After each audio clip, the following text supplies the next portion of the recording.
There have been some high-profile casualties, including Penny Mordaunt, gone. Gillian Keegan, gone. Grant Shapps, gone. Johnny Mercer, gone.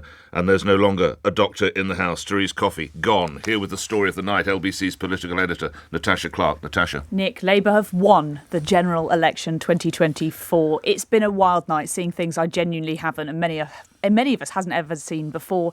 It just shows how very volatile our politics is. What we do know so far, obviously Labour have crossed that 326 mark. It's a landslide win for Sir Keir Starmer. He has taken the party from a historic loss in 2019 to a historic win. The latest exit poll, which has been revised twice as those results coming in, are predicting 410 seats for Labour, 144 for the Tories, 58 for the Lib Dems, the SNP down to just 8. Now, compare that to Blair's landslide. That was 418 seats. So we're getting close, really, to the same scale that Tony Blair won in 1997. So nearly Labour's best ever result. And for the Tories, of course, the same for them. Their worst ever result in modern times, 165 in 1997 too. So this result, if that exit poll is right, would be less than that, their worst result ever of modern times. And like you say, those Portillo moments, Nick, they just kept coming and coming. Every 30 minutes at one point we were seeing another cabinet minister lose their seats. Grant Shapps, one of the most high profile so far,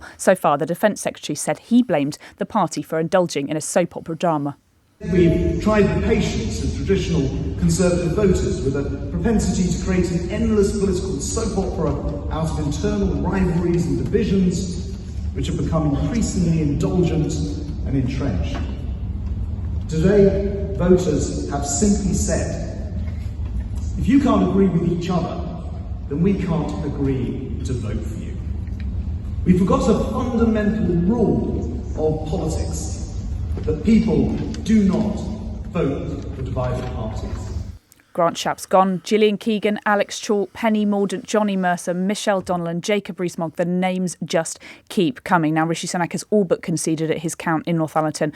I'm told that he's now going to speak to members at Tory HQ in around an hour or so. He's going to officially then resign. He will apparently stay on until a new leader is elected. Now the question will turn for the Conservative Party. Who will be around to pick up the pieces? Kemi Badenoch, she's through. Suella Braverman is also through. Here's her speaking just a few minutes ago. She said the Tories had let the public down.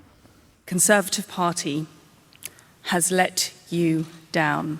You, the great British people, voted for us over 14 years, and we did not keep our promises. The country deserves better, and we've got to do better. And I will do everything in my power to rebuild trust. We need to listen to you. You have spoken to us very clearly. Richard Holden, the Tory party chairman, just about hanging on in Billericay. A huge result as well for Jeremy Hunt. He clings on in Godalming and Ash. Of course, the other thing we should mention, Nick, Reform have done very well tonight. Nigel Farage finally winning his first seat in Clacton. Reform doing quite well across the board. They're predicted to get several seats as well. But equally, Nick, some huge upsets that just shows how much British politics is breaking at the seams. Jeremy Corbyn smashing it in Islington. He is the independent candidate, beating Labour by a mile. Labour's Jonathan Ashworth also lost to an independent who won on a pro-Gaza ticket in Leicestershire.